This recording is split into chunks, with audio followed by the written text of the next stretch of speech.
여호수아 12장 7절로 24절까지의 말씀 우리 다 같이 한 목소리로 합독하겠습니다. 여호수아와 이스라엘 자손이 요단 이편 곧 서쪽 레바논 골짜기의 바알갓에서부터 세일로 올라가는 곳 할락산까지 쳐서 멸한 그 땅의 왕들은 이러하니라. 그 땅을 여호수아가 이스라엘의 지파들에게 구분에 따라 소유로 주었으니 곧 산지와 평지와 아라바와 경사지와 광야와 네겝 곧 헷 족속과 아모리 족속과 히위 족속과 브리스 족속과 히위 족속과 여부스 족속이라. 하나는 여리고 왕이요 하나는 베델 곁의 아위 왕이요 하나는 예루살렘 왕이요 하나는 헤브론 왕이요 하나는 야르뭇 왕이요 하나는 라기스 왕이요 하나는 에글론 왕이요 하나는 게셀 왕이요 하나는 드빌 왕이요 하나는 게델 왕이요 하나는 호르마 왕이요 하나는 아랏 왕이요 하나는 림나 왕이요 하나는 아둘람 왕이요 하나는 막게다 왕이요 하나는 베델 왕이요 하나는 답부와 왕이요 하나는 헤벨 왕이요 하나는 아벡 왕이요 하나는 랍사론 왕이요 하나는 마돈 왕이요 하나는 마솔 왕이요 하나는 시물론 물론 왕이요 하나는 악삽 왕이요 하나는 다하나 왕이요 하나는 머깃도 왕이요 하나는 게데스 왕이요 하나는 갈멜의 용느암 왕이요 하나는 돌의 높은 곳의 돌 왕이요 하나는 길갈의 고임 왕이요 하나는 다르사 왕이요 왕이라. 모두 31 왕이었더라. 아멘. 여호수아를 선두로 정복한 31개의 왕의 명록들이 열거되고 있습니다. 우리가 보통 상식적으로 여호수아가 가나안을 정복할 때 가나안 7족속 31왕 이렇게 우리가 이야기를 합니다. 그래서 가나안 7족속과 그 속에 31명의 그 왕을 정복한 명록이 이렇게 쭉 나와 있는데, 이런 명록이 나와 있는 이유 한 가지입니다. 이번 전쟁은 위대하고 매우 포괄적인 승리였다라고 하는 것을 알리는 것이죠. 이스라엘이 이처럼 위대하고 포괄적인 승리를 거둔 것은 이스라엘이 또 한 것이 아니라 모든 것은 하나님께서 이루신 일이라는 것을 또한 알리는 감사기도 합니다. 여러분, 이스라엘을 생각해 보시겠습니다. 지금 여기에 나와 있는 사람들은, 나와 있는 왕들과 그 모든 성들은 오랜 시간 그 땅을 차지하고 살던 그 지역의 지역 맹주들입니다. 그 맹주들을 40년 동안 광야를 돌던, 어떻게 보면 거짓되고 어떻게 보면 순례단인 이스라엘이 하나하나 정복해 가는 거죠.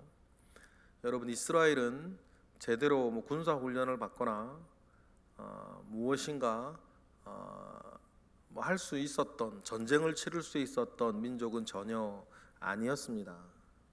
그런데도 여러분, 이러한 위대하고 포괄적인 승리, 가나안 땅을 정복한 이 전쟁에서의 이 승리는 그 위대함이 크면 클수록 하나님께서 이루신 일이라는 사실들을 이스라엘은 기억하고 우리도 기억을 해야 하는 것입니다. 그 과정에서 우리가 가나안 정복 전쟁의 특징이 하나 있었다 그랬습니다. 점점 이스라엘이 하는 일이, 전쟁에 있어서 해야 하는 일이 많아졌다는 사실이죠. 여리고성을 정복할 때에는 여러분, 이스라엘이 한 것이 아무것도 없습니다. 그저 돌다가 고함친 것밖에 없어요. 그래도 여리고성을 하나님께서 정복하게 하셨습니다. 그리고는 가나안 남부연합군과 전쟁을 치르겠습니다. 이때는 이때도 이스라엘이 고함치고 한 것은 아닙니다. 이스라엘이 열심히 싸웠습니다.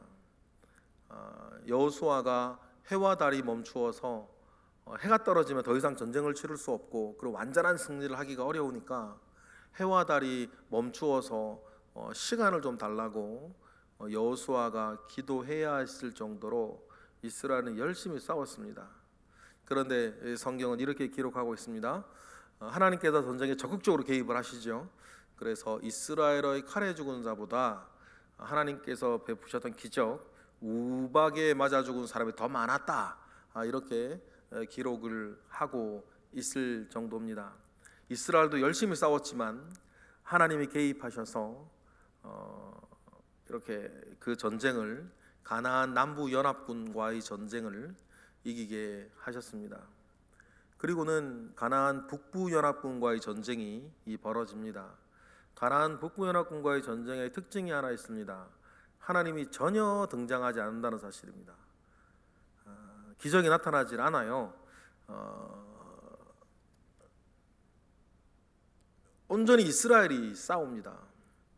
여러분, 온전히 이스라엘이 싸운다 하더라도 여러분 뒤에서 하나님께서 이스라엘을 돕지 않으셨겠습니까? 두 가지로 도우셨습니다. 하나님은 여리고에서부터 가나안 북부 연합군과의 전쟁을 치르는 동안 여호수아를 이스라엘의 군사령관으로 키워가고 있었어요. 또 그리고 이스라엘을 전쟁을 치를 수 있는 군대로 하나님은 키워가고 있었습니다. 그래서 가만히 보면 그 과정 가운데에서 하나님께서 이스라엘을, 군대로서의 이스라엘을 어떻게 통솔할 수 해야 되는지 여호수아를 하나하나 가르쳐주고, 또 이스라엘도 그 전술에 맞춰서 어떻게 움직여야 하는지 하나님께서 야간 행군이라든지 야간 기습이라든지 움직여, 우리로 따지면 이렇게 막 군대 도열하는 거라든지 그런 모든 것들을 하나님께서 언약궤를 중심으로 다니게 하시면서 다 하나하나 가르치셔서 이제 싸울 수 있는 군대로 이스라엘을 키워가셨던 것을 여러분, 우리는 또 기억을 합니다. 여러분, 그러면 우리가 이러한 삶의 원리를 여러분은 우리의 삶 가운데에서도 여러분 꼭 기억하셔야 돼요. 하나님께서 언제든지 여리고성을 정복하실 때처럼 하나님 개입하실 수도 있고, 또 가나안 남부를 점령할 때처럼 우리의 어떤 노력과 우리의 하나님의 도우심 가운데 있을 수도 있고, 그리고 또 가나안 북부를 점령했을 때와 같이 온전히 이스라엘이 감당해야 되는 부분들이 있는데, 우리가 살면서 우리가 만나는 것도 마찬가지예요. 그런데 처음 신앙을 시작하고 어린 신앙을 가지고 있는 사람일수록 하나님이 돕는, 뭐라 그럴까요? 그게 많죠. 퍼센테이지가 많아요. 그런데 이스라엘이 그렇지 않습니까? 맨 처음에 가나안 때를 들어갈 때는 하나님 다 하시죠. 그러나 남부연합군 할 때는 하나님께서 도우세요. 그러나 북부를 점령할 때는 이스라엘이 다 하는 것입니다. 하나님의 이름으로. 여러분, 이것이 신앙의 성장 단계를 또 말하기도 해요. 가끔 이런 마음 먹으시고 또 말하시는 분들이 있어요. 왜 요즘은 나에게 하나님이 예전과 같은 은혜나 예전과 같은 그런 기적들을 잘 보여주시지 않는가, 이렇게 말하는 분 계신데, 여러 가지 이유가 있습니다. 그렇게 되어진다면 여러 가지 이유가 있는데, 그 중에 하나가 뭐냐면 네가 하라는 거예요. 네가 하라는 거죠. 왜냐하면 이젠 그럴 사람이 되었다는 거예요. 어린아이처럼 부드럽고 연약한 것을 먹어야 되는 사람이 있습니다. 그러나 장성하여 딱딱한 것을 자기 입으로 씹어 먹어야 되는 사람도 있는 거예요. 언제까지 여러분 가나안에서 이스라엘이 성보고 고함만 치겠어요? 그렇죠? 언제까지 이스라엘이 말입니다, 성을 돌면서 고함만 쳐야 되겠습니까? 여러분, 삶이라는 것은 그렇게 만들어지는 것이 아니에요. 우리의 삶은 언제든 우리가 기도하며 하나의 은혜를 구하고 열심히 노력하고 내 몫을 담당해야 되는 부분들이 있다는 말이죠. 그래서 여러분 잘 생각하셔야 돼요. 요행을 바라며 사는 삶과 믿음을 가지며 사는 삶은 모양은 비슷한데 다른 거예요. 그러니 여러분, 우리가 어느 한 때 우리가 자라나가면서는 하나님 아버지 앞에 이제 내 몫을 감당하고, 또 심지어는 하나님을 위해서 내가 애를 쓰고 힘써야 되는 거죠. 예전에는 하나님께서 고함만 쳐도 성을 무너지게 하셨어요. 그렇게 살아가야 할 때가 있어요. 그러나 언젠가는 말입니다, 내가 이제는 주를 위해서 내가 힘을 쓰고 애를 쓰고 헌신하며 살아가야 할 때가 있어요. 우리가 사람 살이도 마찬가지 아닙니까? 부모님이 언젠가는 정말 모든 것을 그 아이에게 다 해줄 때가 있어요. 자는 거, 먹는 거, 싸는 거, 사는 모든 전체를. 그러나 어느 정도 가면 부모님이 용돈을 주는 것으로 그 사람은 자기의 삶을 용돈 받아서 이렇게 살아가야 할 때가 있죠. 더 가면 여러분, 자기 몫은 자기가 감당해야 돼요. 더 가면 말입니다, 이젠 자기가 부모를 책임져야 되는 거예요. 그러니 여러분, 우리가 신앙 안에서 우리의 삶이 이렇게 진행되어져 가야만 한다는 것을 알아요. 여러분, 나이가 50, 60이 됐는데 부모님에게 용돈 받아서 살 수는 없는 거 아니에요. 우리 나이가 40, 30이 됐고 했는데 자기 일을 하지 아니하고 여러분, 부모님께 먹는 거, 자는 거, 입는 거를 다 해결해 달라고 이렇게 아이처럼 굴 수는 없는 것이죠.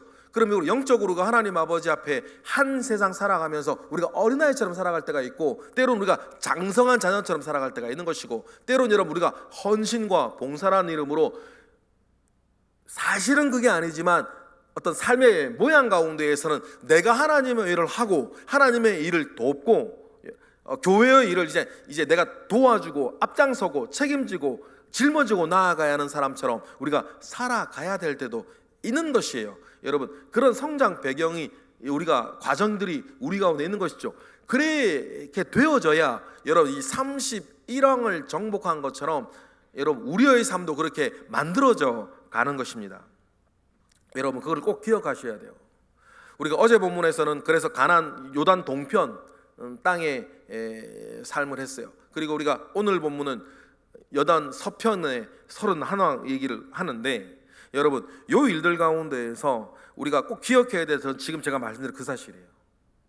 모든 일이 여리고성 점령하듯이 되는 일은 아니라는 거예요.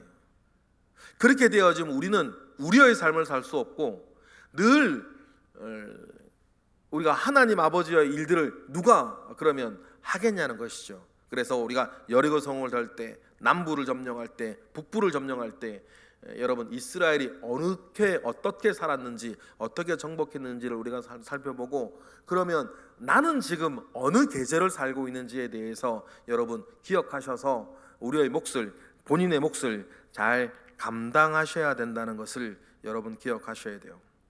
그리고 오늘 본문에서 우리가 기억할 것은 왕의 직능과 지역만 나오지 이런 왕들의 이름들이 잘 나오질 않아요. 이름이 나오지 않죠. 어제 본문에서는 바사랑 옥이라든지 이렇게 두 왕에 대해서 이름이 나왔습니다. 시온과 옥이라고 하는 그 왕의 이름이 요단 동편에서 나왔어요. 그런데 오늘 우리가 읽은 가나안 서쪽 30왕들을 이야기할 때 왕의 이름을 말하지 않아요. 이름조차 등장하지 않는 이유를 우리는 성경의 어떤 의도를 잘 파악을 해야 됩니다. 그가 한 왕으로 얼마나 성공하고 부귀영화를 누리고 살았었는지 여러분 성경은 관심 없어요. 그의 존재나 생의 의미에서 기억할 만한 것이 전혀 없다는 뜻이에요. 여러분, 하나님은 이미 죽은 아브라함과 이삭과 야곱을 그 후대들도 기억하면서 말하고 있습니다. 심지어는 창세기로부터의 족보들을 봐도 그가 태어나서 누구의 아들로 태어나서 누구를 낳고 몇 살까지 살았다라고 이렇게 이야기하고 있습니다. 그의 직업을 이야기하는 족보도 있어요. 무슨 일을 하며 살았던 사람인 것을. 그런데 오늘 등장하는 가나안 31명의 왕은 그럴 만한 가치가 없다는 거예요. 그가 그 왕으로 있으면서 어떤 일을 하고 무엇을 누리며 살았던 하나님 관심 없어요. 기억할 만한 가치가 정말 1도 없다, 전혀 없다라고 오늘 우리가 읽은 이 명록은 말해주고 있습니다. 여러분 우리 주변에도 저는 여러분은 그렇지 않다고 생각을 해요. 우리는 정반대로 하나님께서 내 생을 돌아보실 때에 하나님께서 기억할 만한 것이 여러분 많이 있는 생을 사시기를 부탁을 드립니다. 우리 존재에서부터 내가 살아왔던 그 모든 것들 속에 하나님께서 기뻐하시고 하나님께서 기억할 만한 일들이 여러분의 생에는 많기를 원해요. 그러면 우리 주변에도 하나님께서 그가 무엇을 이루고 무엇을 가지고 어떻게 지금 살고 있는지, 그의 존재나 그의 하는 일이나 그의 어떤 삶에 대해서 하나님이 기억할 것이 전혀 없다, 무가치하다고 여기는 삶을 살고 있는 사람들이 사실 지금도 많다는 것을 여러분 아셔야 됩니다. 마치 가나안 31 왕의 삶처럼 전혀 기록할 것이, 기억할 것이 전혀 없는, 정말 잘 먹고 잘 싸고 그렇게 살다 가는 사람들이 얼마나 많이, 먹고 싸는 것 외에는 그가 한 일이 없는, 하나님 아버지 앞에 전혀 기억할 것이 전혀 없는 생을 살아가는 사람들이 여러분 우리 주변에도 많이 있다는 것을 여러분 기억을 하시고, 반대로 우리는 하나님 앞에 다른 삶을 살아가시는 우리 모두가 되기를 부탁을 드립니다. 그래서 이제 여호수아의 삶을 통해서 그들 이스라엘을 통해서 하나님의 선한 일들이 이어져 가고 있지 않습니까? 이들의 어떤 삶은 이렇게 끝났지만 이들의 삶을 통해서 이어가는, 그 땅에서 이어가게 되는 하나님의 역사들을 생각을 하면, 그 역사를 타고 여러분 다윗과 느헤미야, 에스라와 예수 그리스도와 세례 요한과 12제장과 뭐 이런 사람들이 이 땅에서 그 모든 일들을 이루어가고 그 지경을 마련해 준 그 사람들의 삶은 지금까지 우리에게까지 이어지는 초석이 되었다는 것을 기억하면, 하나님께서 이때 수고한 여호수아를 비롯한 당대의 이스라엘의 삶을 하나님 어떻게 얼마나 기억을 하고 하나님 기뻐하실 것인가 우리를 생각을 합니다. 그리고 그 땅을 정복한 그리스도인의 삶은 숨겨진 의미가 있습니다. 가나안 땅을, 당시에는 가나안 땅을 지배하고 있던 가나안의 그 신들의 세력이 약화되어지고 패배되어졌다라고 하는 영적인 의미를 담고 있습니다.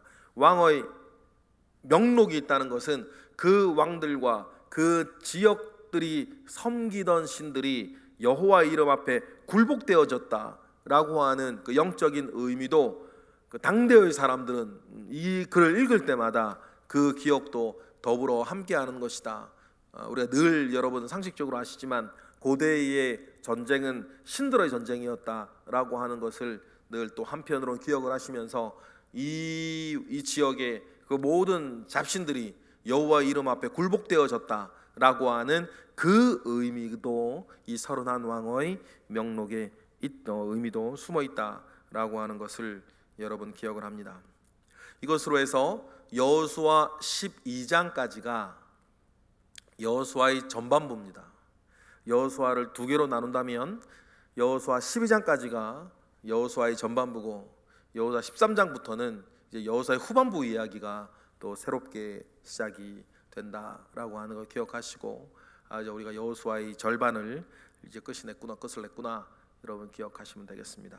그리고 내일 본문부터 그 땅을 분배되어지고 미처 정복하지 못한 또 지역들 이제 지파별로 분배받아서 자기들에게 분배되어진 땅을 또 이렇게 완전하게 수복해 나아가는 그 일들을 이제 이스라엘은 하겠죠. 큰 왕들은 다 정리가 됐고 이제 지파별로 땅을 분배받고 자기들에게 분배받은 땅, 이제 지금 우리로 따지면 골목골목길 찾아다니면서 땅을 완전하게 수복하는 일들을 이스라엘은 하게 될 것입니다.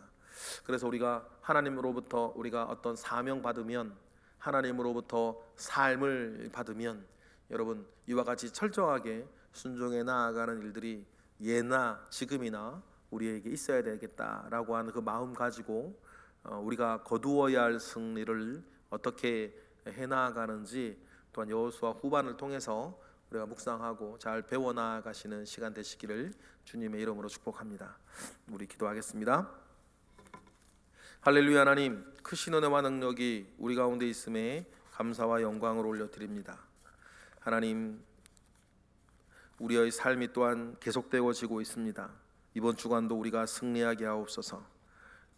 어떤 일이 있든지 없든지 빛과 소금 되어서 우리를 만나는 모든 사람들이 은혜를 얻고 복을 얻게 되어지는 일들이 이번 주간에 있기를 원합니다. 하나님께서 또한 우리를 지키시고 보호하사 영육간에 우리 시험 들지 아니하고 우리의 선한 일 잘 맡을 수 있도록 역사하옵소서. 이 시간 드려진 1천 번째 예물과 11조 예물 가운데에 하나님 함께 하옵소서. 예수 그리스도 이름으로 기도드렸나이다. 아멘.